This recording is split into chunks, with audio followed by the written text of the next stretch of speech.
बिस्मिल्लाहिर्रहमानिर्रहीम। Hello, welcome back to my channel chemistry zone. आज हम एक नया टॉपिक लेके आए हैं जो कि है हमारे पास थॉमसन एटॉमिक मॉडल। हमारे पास डिफरेंट साइंटिस्ट आए थे जिन्होंने क्या किया कि कॉन्ट्रीब्यूशंस की अपनी एटॉमिक स्ट्रक्चर में, एटम के स्ट्रक्चर को डिस्कवर करने में। तो वीडियो को एंड तक देखिएगा, इसमें आप बहुत सी चीज़ें सीखने वाले हैं, जैसे थॉमसन ने क्या किया था, जे थॉमसन ने क्या किया था और उसकी क्या ऐसी गलतियां थी जिसकी वजह से उसका एटॉमिक मॉडल फेल हो गया, लेकिन फिर भी उसमें हमारे पास बहुत सी चीज़ें वो डिस्कवर करके हमें दे गया। तो चैनल को सब्सक्राइब करें और वीडियो को एंड तक देखें ताकि आप लोग ये चीज़ें भी सीखें और आपको नई अपडेट्स भी मिलती रहे। चलें जी, वीडियो को स्टार्ट करते हैं। हमारे पास सबसे पहले आती है हिस्ट्री। हिस्ट्री में ये हम देखते हैं कि हमारे पास कौन सा साइंटिस्ट था, उसका क्या नाम था और उसने ये कौन से ईयर में काम किया या कौन सी सेंचुरी में काम किया। तो the English chemist Joseph John Thomson put forward his model describing the atomic structure in early 1900s। ठीक है, हमारे पास ये एक इंग्लिश केमिस्ट था जो हम जे थॉमसन कहते हैं, मीन्स के जोसेफ जॉन थॉमसन है। उसने क्या किया कि उसने अपना मॉडल जो था, उसने जो डिस्कवर करना चाहा वो आगे दिया। कब दिया था? 90s में दिया था, उसने 1900s में दिया था। ठीक है, तो उसने क्या किया कि हमारे पास एक मॉडल दिया जिसके ज़रिए उसने ये समझाने की कोशिश की कि एटम का हमारे पास स्ट्रक्चर क्या होता है। Awarded by Nobel prize for discovering electron. सबसे बड़ी बात ये कि हमारे पास प्रोटॉन का जो था इतना नहीं, मतलब तब तो न्यूट्रॉन ही हुए थे, लेकिन प्रोटॉन और इलेक्ट्रॉन जो थे तब हो गए थे। जैसे आप रदरफोर्ड का अगर हम देखें तो रदरफोर्ड ने क्या किया कि रदरफोर्ड के एक्सपेरिमेंट की वजह से उन्हें न्यूक्लियस का पता चल गया कि हमारे पास ये पॉजिटिव कोर है। तो इसी तरह थॉमसन ने हमारे पास इलेक्ट्रॉन की डिस्कवरी की थी, जिसकी वजह से उसे क्या, अगर आपसे कोई पूछता है कि इलेक्ट्रॉन की डिस्कवरी किसने की एटॉमिक स्ट्रक्चर में, तो आपने जे थॉमसन का नाम लेना है, जिसकी वजह से उसे नोबेल प्राइज भी मिला था। और उसने इसको हमारे पास जो इलेक्ट्रॉन्स का नाम दिया, his work is based on the experiment called cathode ray experiment. उसका जो एक्सपेरिमेंट था उसे हम कैथोड रे एक्सपेरिमेंट भी कहते हैं, जिसमें हमारे पास कैथोड रे की मदद से उसने इलेक्ट्रॉन की डिस्कवरी की थी। ठीक है जी, चले जी आगे देखते हैं कि इसमें हमारे पास ऐसा क्या था। कैथोड रे एक्सपेरिमेंट की अगर बात करें हम, तो इसमें हमारे पास पहले ऑपरेटर्स आता है, डायग्राम आता है, कंस्ट्रक्शन आती है, वर्किंग प्रिंसिपल आता है। इसके अलावा हमारे पास उसके कुछ कंक्लूजन, इसके पास्टुलेट भी आप कह सकते हैं, वो आती हैं कि लास्ट में उसका क्या डिसीजन था और उसकी लिमिटेशंस क्या थी। तो पहले ये पढ़ते हैं, जो रह जाएगा वो फिर पढ़ेंगे। ठीक है जी, तो ऑपरेटर्स में हमारे पास क्या चीज़ उसने ली थी, कौन सा ऐसा सामान लिया था जिसकी वजह से ऑपरेटर्स वो होता है, वो चीज़ें जिसकी वजह से हम एक्सपेरिमेंट करते हैं, जिसमें जो चीज़ें यूज़ करके हम एक्सपेरिमेंट करते हैं, तो उसे ऑपरेटर्स कहते हैं। ठीक है, अब हमारे पास ऑपरेटर्स में सबसे पहले तो उसने एक ग्लास डिस्चार्ज ट्यूब ली। जैसे ये हमारे पास क्या है कि ग्लास डिस्चार्ज ट्यूब है। ठीक है, अब हमारे पास एक दो मेटल इलेक्ट्रोड्स लिए। इलेक्ट्रोड्स में हमारे पास कैथोड भी आता है, एनोड भी आता है। कैथोड पे हमेशा माइनस होता है, एनोड पे हमेशा पॉजिटिव होता है। तो दो उसने, इन दोनों को जब हम इकट्ठा कहेंगे तो हम इन्हें इलेक्ट्रोड कहेंगे। अगर मैं अलग अलग कहूंगी तो नेगेटिव वाले को कैथोड कहूंगी और पॉजिटिव वाले को एनोड कहूंगी। ठीक है, अब उसने ये दो इलेक्ट्रोड लिए। इसके अलावा उसने क्या किया कि एक पंप लिया। पंप इसलिए लिया कि जो हवा अंदर थी, उसके अंदर हमारे पास जो हवा रह गई थी, ये चीज़ नहीं आ रही, ये गलती से लिख लिया, इसका भी मैं आपको समझाती हूँ। तो पंप लिया जिसकी वजह से हमने एयर जो थी अंदर इसके वो बाहर निकाल ली। ठीक है, अब हाई वोल्टेज सोर्स ली। हाई वोल्टेज सोर्स का ये होता है कि हमारे पास दो टर्मिनल लगाए, पॉजिटिव और नेगेटिव। हमारे पास क्या किया कि बैटरी लगाई, हाई वोल्टेज 10,000 वोल्ट था इसका, मेगा वोल्ट। तो बहुत ज़्यादा हाई वोल्टेज इसने ले ली थी, जो हमारे पास इसने इलेक्ट्रोड के साथ कनेक्ट किया, बैटरी के जो टर्मिनल थे वो। ठीक है, अब ये बहुत ही सिंपल सा एक्सपेरिमेंट था, इसमें कोई ऐसी बात नहीं थी कि आपको समझ ना आए। मैं यहाँ डायग्राम मैंने यहाँ बना दिया। अब एक चीज़ आप लोग ये समझने की कोशिश करें कि आप लेबलिंग भी कर सकते हैं कि ये हमारे पास है cathode, sorry glass discharge tube, ये हमारे पास ग्लास डिस्चार्ज ट्यूब। तो आप लोग ये साथ साथ लेबलिंग भी कर सकते हैं, जितनी लेबलिंग करेंगे उतना अच्छा है। अब उसने क्या किया कि अब सिर्फ आप डायग्राम को समझने की कोशिश करें, फिर आगे ये चीज़ें आपके लिए समझना बहुत आसान है। उसने तो हमारे पास ये चार चीज़ें ले ली। ठीक है, उसने क्या किया कि हमारे पास जब हम कैथोड रे कह रहे हैं तो कैथोड से रेज निकाली। अब कैथोड से रेज निकालने का तरीका यही है कि उसे हाई टर्मिनल दे दिया जाए, मीन्स कि हाई बैटरी वोल्टेज लगा ली जाए। जब उसने हाई बैटरी वोल्टेज लगाई तो हमारे पास कैथोड में से ये रेज निकलना स्टार्ट हो गई।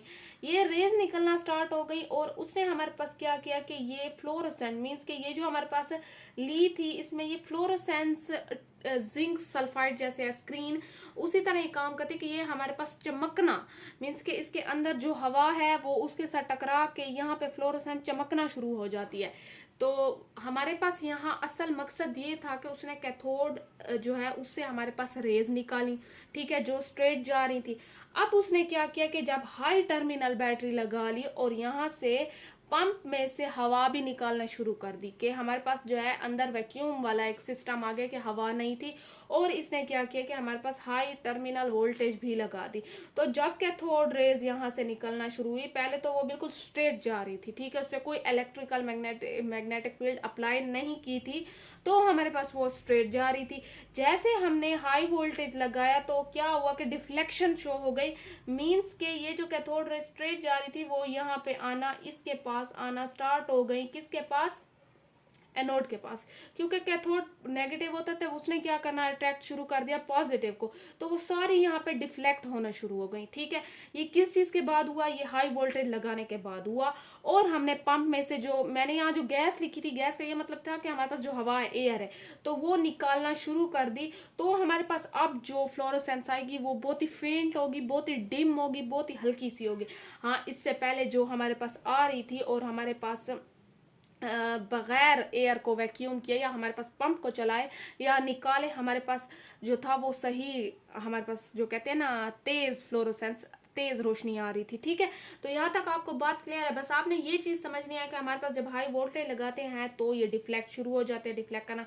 अब इसमें एक पॉइंट आपने ये भी नोट करना है कि वो क्यों डिफ्लेक्ट करना शुरू हो जाते हैं, क्योंकि ये नेगेटिव है और ये पॉजिटिव है, तो इसलिए ये डिफ्लेक्शन शो कर देते हैं हाई टर्मिनल के लगाने से। यहाँ तक बात क्लियर है। अब आगे थ्योरी से आपको ये मजीद समझ आ जाएगी कि मैं यहाँ क्या कहने की कोशिश कर रही हूँ। आप देखिए कि हमारे पास कंस्ट्रक्शन इसकी कैसे हो रही है, कि हमने ये बनाया कैसे। मैंने अपनी वर्डिंग में समझा दिया, लेकिन यहाँ थ्योरी में मैंने लिखना ज़रूरी समझा कि आपको पेपर में ये हेल्प करेगा। It has a tube made up of glass, ये हमारे पास ट्यूब थी जो ग्लास से हमारे पास बनी हुई थी, विच हैज़ टू ओपनिंग्स, वो कहते हैं इसकी दो ओपनिंग्स है, वन फॉर वैक्यूम, एक ये है, and other for the inlet. अच्छा, आप यहाँ पे एक और भी ओपनिंग बना सकते हैं, यहाँ पे बना लें या यहाँ पे बना लें।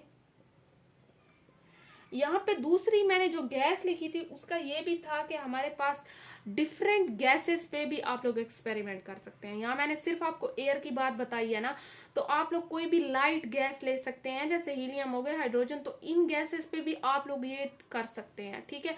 क्या कर सकते हैं, एक्सपेरिमेंट कर सकते हैं, ग्लो ला सकते हैं, फ्लोरोसेंस जो है वो दिखा सकते हैं, ठीक है। तो हमारे पास वो कहते हैं कि एक जो है ये आप एरो अंदर की तरफ लगा ले कि ये हमारे पास इनलेट के लिए है, कि गैस का कोई भी इनलेट करते हैं, कोई भी गैस आप लाइट जो हो, लाइटर उसमें हो, वो यूज़ कर सकते हैं। यहाँ पे बात क्लियर है। यहाँ पे मैंने सिर्फ जो आपको बताई है वो क्या चीज़ थी कि हमारे पास इनलेट थी और आउटलेट थी। चले जी, फिर हम ये देखते हैं कि हमारे पास जो है क्या था कि इनलेट आउटलेट का आपको बात समझ आ गई। अच्छा, फिर हमारे पास वो कहते हैं through which the gas is pumped in, ठीक है, इनलेट मीन्स के इसके अंदर से गैस हम कोई भी पंप करते हैं। फिर कहते हैं the role of vacuum pump is to maintain partial vacuum inside the glass chamber. A high voltage power supply is connected using electrode, cathode, anode which are filled inside the glass tube. वो कहते हैं हमने inlet outlet इसलिए लगाया कि हमने यहाँ से पंप करनी है, यहाँ से कोई और गैस डाल के हम एक्सपेरिमेंट भी कर सकते हैं, कोई भी लाइटर गैस, और हमने इलेक्ट्रोड को फिट किया यहाँ पे ग्लास ट्यूब के अंदर और उन दोनों को कनेक्ट कर दिया हाई टर्मिनल के साथ या हाई वोल्टेज के साथ, ठीक है। ये कंस्ट्रक्शन थी, सिर्फ आपको ये बताना था कि ये चीज़ें एक दूसरे के साथ कंस्ट्रक्ट कैसे करके रखी हुई हैं तरतीब के साथ, ठीक है। यहाँ तो मैंने ये बता दिया ये चीज़ें थी ऑपरेटर्स में, फिर उन्हें मैंने डायग्राम में समझाया, फिर उन्हें ये बताया कि मेरे पास ऐसे हमने करके रख दिए। यहाँ तक बात क्लियर है।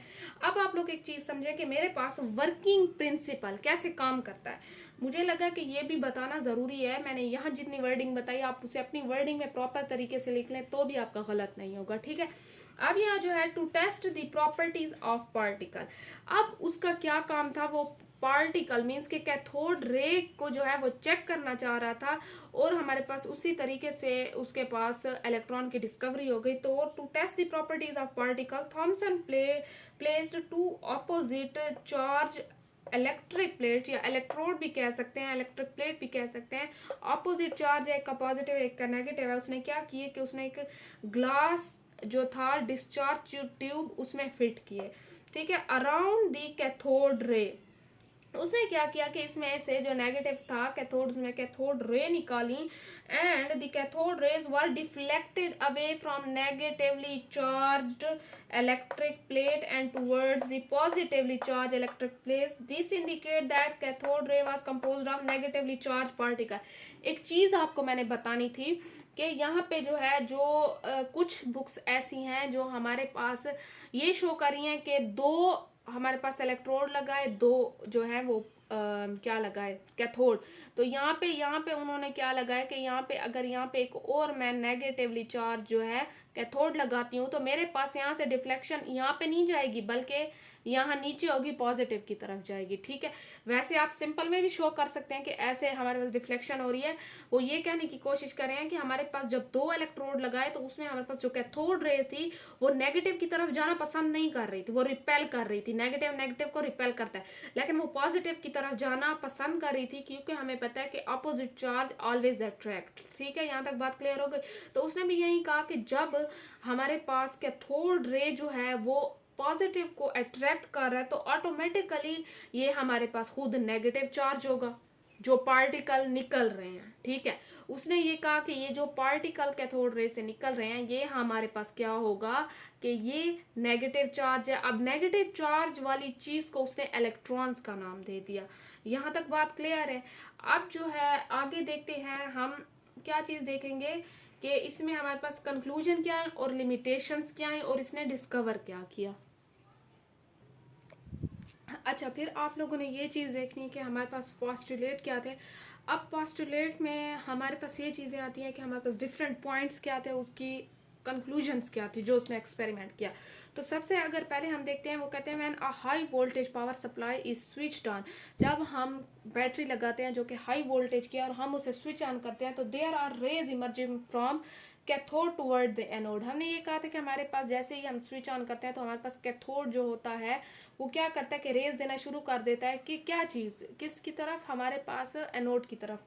तो this was confirm by fluorescent spot, these rays are called cathode rays. हमारे पास कैथोड रेज से जो रेज निकल रही होती है मीन्स सॉरी कैथोड से जो रेज निकल रही होती हैं वो हमारे पास क्या करती हैं कि एक चमकदार, फ्लोरोसेंट का मतलब होता है चमकने वाला, स्पॉट छोड़ देती हैं जो कि स्क्रीन पे होता है जिंक सल्फाइड जो होता है।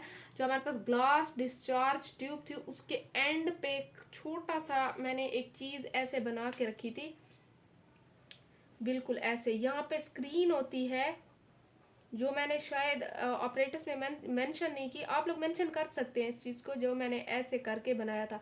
तो ये हमारे पास चमकने का एक स्पॉट होता है जो हमारे पास क्या करता है कि ये बताता है हमारे पास कि यहाँ पे आके हिट हुआ है, क्या रेज हिट हुई हैं, ठीक है। तो जो रेज थी उसे उसने कहा कि ये कैथोड रेज है, ठीक है। When an external field is applied, cathode rays show deflection towards the positively charged electrode, but in the absence of both, cathode rays travel in straight line. अब वो कहते हैं कि जब हम एक्सटर्नल कोई भी इलेक्ट्रिक या मैग्नेटिक फील्ड करते हैं तो वो क्या करता है कि हमारे पास कैथोड रेज जो होती हैं वो डिफ्लेक्शन शो करती हैं, जिसकी वजह से हमारे पास हमें ये पता चलता है कि अच्छा ये नेगेटिवली चार्ज है। अगर ये दोनों इलेक्ट्रिक या मैग्नेटिक फील्ड अप्लाई ना हो तो वो स्ट्रेट लाइन में ट्रेवल करती हैं, वो डिफ्लेक्शन शो नहीं करती, ठीक है। अब वो कहते हैं कि अगर मैं on applying magnetic and electric field upon cathode rays या हम इलेक्ट्रॉन्स पे करें तो थॉमसन फाउंड इसी चीज़ पे, अगर एक तो वो डिफ्लेक्शन शो करी थी और इसी चीज़ पे जो था थॉमसन ने क्या चीज़ फाइंड की कि charge to mass ratio find की, E/m जो है इलेक्ट्रॉन्स का फाइंड किया। जो ये आ रहा था इसका एक पूरा वो है डेरिवेशन है, ये फिर अगली वीडियो में इंशाल्लाह देखेंगे कि हमारे पास चार्ज कैसे होता है, हमारे पास इलेक्ट्रॉन का मास कैसे होता है, ये सारी चीज़ें अगली वीडियो में देखेंगे। अब उसकी इतनी चीज़ों के बाद कंक्लूजन्स क्या थी, बस एक चीज़ था कि डिफ्लेक्शन शो कर रही थी, बस यही चीज़ है जो आपने माइंड में रखनी है। Cathode rays are negatively charge particle, जिससे उसने इलेक्ट्रॉन्स का नाम दिया। फाइनल उसका जो पॉइंट्स थे, ठीक है, उसने कहा कि हमारे पास जो एटम होता है वो न्यूट्रल होता है, क्योंकि प्रोटॉन पॉजिटिवली चार्ज होते हैं, इलेक्ट्रॉन नेगेटिवली चार्ज होते हैं, तो ऑन द होल हमारे पास इलेक्ट्रिकली न्यूट्रल होगा एटम। फिर उसने ये कहा कि एक चीज़ है, यहाँ मैंने प्लम पुडिंग का जो है वो नाम नहीं लिया, जो मॉडल है, आप अगर आपको इस चीज़ का कहीं भी नाम आता है या बोला जाए तो आपने ये कहना है कि हमारे पास थॉमसन जो था उसका ये ख्याल था कि हमारे पास जो एटम है वो प्लम पुडिंग के तरीके से काम करता है, कि जैसे हमारे पास इसमें प्लम पुडिंग में ऐसा होता है ना, तो हमारे पास उसने कहा कि एटम भी सेम है, positive negative positive negative positive negative, ऐसे हमारे पास, ठीक है। तो उसने हमारे पास ये चीज़ें ऐसे कही कि इसमें हमारे पास जो पुडिंग है वो क्या चीज़ को डिस्क्राइब कर रही है, वो इस पॉजिटिव चार्ज को डिस्क्राइब कर रही है, और हमारे पास जो प्लम है वो हमारे पास जो नेगेटिव चार्ज है वो उसको डिस्क्राइब कर रहा है। यहाँ तक बात क्लियर है। अब लिमिटेशंस की बात करते हैं कि ऐसी क्या वजह थी जिसकी वजह से इसने बहुत काम तो किया था, लेकिन स्टिल कोई काम आगे साइंटिस्ट को और भी करना पड़ गया इस पर। तो लिमिटेशंस क्या थी कि वो कहते हैं कि स्टेबिलिटी ऑफ एटम को डिस्क्राइब नहीं कर रहा था। सबसे बड़ी चीज़ है किसी चीज़ की स्टेबिलिटी को आपने रीजंस के साथ बताना कि कैसे स्टेबल है और किस स्टेट में नहीं है, एक वो। और उसने जो सब एटॉमिक आगे पार्टिकल्स थे हमारे पास एटम के स्ट्रक्चर में, उसे नहीं बताया था। उसने सिर्फ बहुत ही मेजर और मेन चीज़ें बताई थी। उसने हमारे पास सब एटॉमिक पार्टिकल्स के बारे में अपनी थ्योरी में कोई चीज़ नहीं बताई थी। उसने बहुत ही बेसिक चीज़ बताई थी। हाँ, उसने सिर्फ इलेक्ट्रॉन की डिस्कवरी की थी कैथोड रे के एक्सपेरिमेंट से, आगे e charge to mass ratio find की। तो चलिए जी, यहाँ तक वीडियो को एंड करते हैं। मुझे लगता है कि इसमें थ्योरी थोड़ी सी ज़्यादा आ गई है, बस बातें थोड़ी समझने की हैं जो आप थ्योरी में कन्वर्ट कर सकते हैं। तो जो भी डाउट हो आप लोग मुझे कमेंट सेक्शन में बता सकते हैं। बाकी जो है कमेंट करें, शेयर करें, चैनल को सब्सक्राइब करें। Have a nice day and अल्लाह हाफिज़।